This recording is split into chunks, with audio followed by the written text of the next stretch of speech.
안녕하세요. 무익한 종입니다. 오늘은 마태복음 5장 25절에서 26절에 기록된 말씀을 살펴보겠습니다. 제가 읽어드리겠습니다. 너를 고발하는 자와 함께 길에 있을 때 급히 사화하라. 그 고발하는 자가 너를 재판관에게 내어주고 재판관이 옥리에게 내어주어 옥에 가둘까 염려하라. 진실로 내게 이르노니 내가 한 푼이라도 남김없이 다 갚기 전에는 결코 거기서 나오지 못하리라. 하나님은 이스라엘에게 율법을 주셨습니다. 그 모든 율법은 명령형으로 되어 있고 하나님은 그 모든 명령을 지켜 행하라 말씀하셨습니다. 그리고 하나님의 율법을 지켜 행하는 자에게 축복하시고 그렇지 않은 자에게는 저주하시겠다고 약속하셨습니다. 이 말씀을 들었던 하나님의 백성들은 어떻게 반응했을까요? 당연히 하나님의 말씀대로 순종하여 축복을 받겠노라 다짐하고 맹세하였습니다. 그런데 그 결과가 어떠했습니까? 그들은 명령에 순종하지 못했고 하나님은 약속하신 대로 그들을 심판하셨습니다. 만일 그들이 하나님의 율법대로 행할 수 있는 능력이 있었는데도 불순종한 것이라면 우리에게는 기회가 있습니다. 그들은 잘못된 선택을 하여 심판받고 멸망받았지만 우리는 올바른 선택을 하여 하나님께 순종한다면 축복을 얻을 것이기 때문입니다. 그러나 만일 그들에게 애당초 하나님의 율법을 지켜낼 능력이 없었다면 우리에게도 하나님의 축복을 얻어낼 기회는 없는 것입니다. 어떻게 생각하십니까? 하나님은 처음부터 율법을 지킬 수 없는 자들에게 율법을 주신 것일까요? 아니면 혹시 그들이 순종하면 내가 축복해야겠다라는 마음으로 주신 것일까요? 아마 복음을 아시는 성도님이라면 답을 알고 계실 것입니다. 타락한 인간은 애당초 하나님의 말씀에 순종할 능력이 없는 상태입니다. 사실 율법이 명령형으로 되어 있지만 그것은 지키라고 주어진 것이 아니었습니다.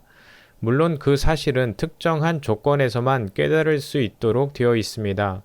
사도 바울은 로마서 3장 20절에서 율법의 기능을 다음과 같이 기록하고 있습니다. 그러므로 율법의 행위로 그의 앞에 의롭다 하심을 얻을 육체가 없나니 율법으로는 죄를 깨달음이니라. 오늘 주님의 말씀을 듣는 우리는 어떻습니까? 아마도 시내산에서 율법을 수여받던 이스라엘 백성들과 예수님 당시의 유대인과 같은 마음으로 주님의 말씀을 듣고 있지 않을까 생각합니다. 주님은 마태복음 5장부터 7장까지의 교훈을 통해 율법을 다시 해석해주고 계십니다. 그런데 처음 율법과 마찬가지로 명령형의 말씀처럼 들립니다. 살인하지 말라 기록되었지만 형제에게 노하지도 말라. 간음하지 말라 기록되었지만 마음의 음욕도 품지 말라. 원수도 사랑해라 등등등 이스라엘에게 주어진 율법보다 훨씬 난이도가 극악해진 수준입니다. 사실 우리의 능력으로는 첫 율법이 무엇인지 알 수 없었듯이 주님의 가르침 또한 이해할 수 없습니다. 주님께서 그 율법을 온전히 성취하시기 전까지는 그 어느 누구도 주님께서 무슨 말씀을 하고 계신지 감조차 잡을 수 없습니다. 그래서 다들 귀막힌 자들이 듣기에는 그럴듯하지만 주님 보시기에는 헛소리에 불과한 메시지를 전할 수밖에 없는 것입니다. 저 또한 그런 헛소리를 목이 쉬도록 떠들어대던 자였습니다. 제가 지금 이렇게 주님의 말씀을 전달할 수 있게 된 것은 저의 통찰력이나 깊은 묵상의 결과가 아닙니다. 그것은 오직 주님께서 하나님의 율법을 완전히 성취하신 결과입니다. 그렇다면 주님께서 다 이루신 율법은 무엇일까요? 그것은 바로 십자가에 죽으시고 부활하시고 성령으로 우리 안에 오셔서 우리와 한 몸을 이루어 주신 것입니다.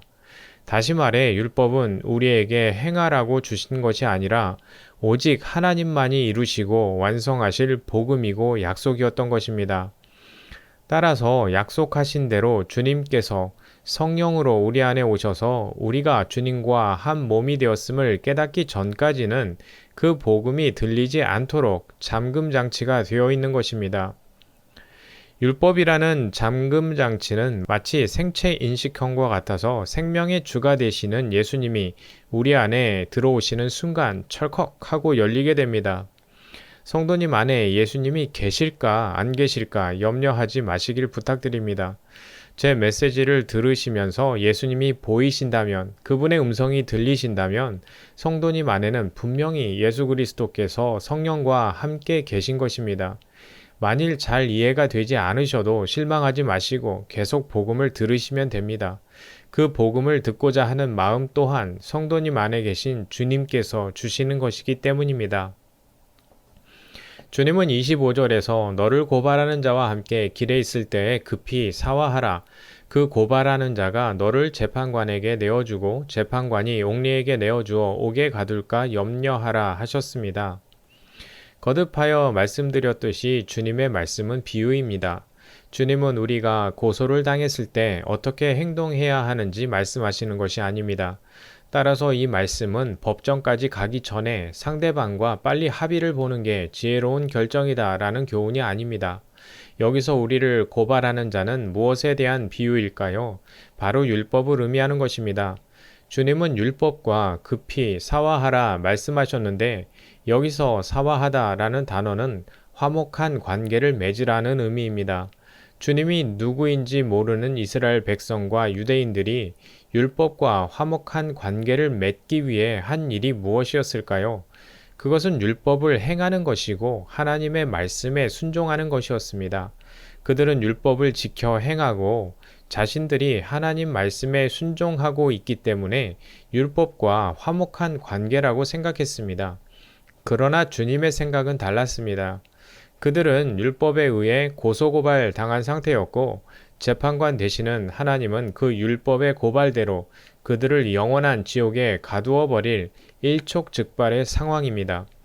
하나님의 백성들은 엄청난 빚을 지고 있는 상태이며 단 한 푼도 갚을 능력이 없는 존재입니다. 주님의 비유대로 우리는 율법의 고발을 받아 심판을 받고 영원히 나올 수 없는 감옥인 지옥에 던져질 운명인 것입니다. 우리는 이미 율법에 의해 살인한 자로, 간음한 자로 기소된 상태입니다. 아무리 이제부터 착하게 살겠노라, 순결하게 살겠노라 다짐하고 목숨을 바쳐 순종을 해도 율법과 사화할 수 있는 길은 없습니다. 그러나 주님은 이와 같이 소망이 없는 죄인들을 위하여 그 길을 열어주셨습니다. 주님은 이 비유에서 너를 고발하는 자와 함께 길에 있을 때에 사화하라 말씀하십니다. 여기서 주님께서 말씀하신 길이 무엇을 의미할까요?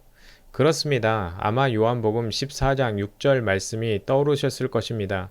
내가 곧 길이요 진리요 생명이니 나로 말미암지 않고는 아버지께로 올 자가 없느니라. 주님은 율법에 고발당한 죄인들, 지옥에 던져져 영원히 나올 수 없는 우리가 갚아야 할 그 빚을 갚으시려고 십자가에서 당신의 몸을 깨뜨리셨습니다. 그렇게 아버지께로 나아갈 길을 여신 주님께서 성령과 함께 우리 안에 찾아오셨습니다. 우리의 길이 되어 주시려고 말입니다.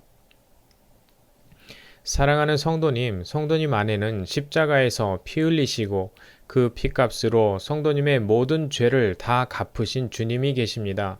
성도님은 오직 그 길 위에서만 성도님을 고발하는 율법과 화목할 수 있습니다. 십자가에 죽으신 예수님 안에서 하나님께 순종하여 천국문을 통과할 수 있다고 믿었던 성도님의 옛 자아도 함께 못 박혀 죽었습니다. 만약 영원한 지옥에 갇혀 마땅한 나를 위해 주님께서 율법을 다 이루시고 내 안에 오셨구나.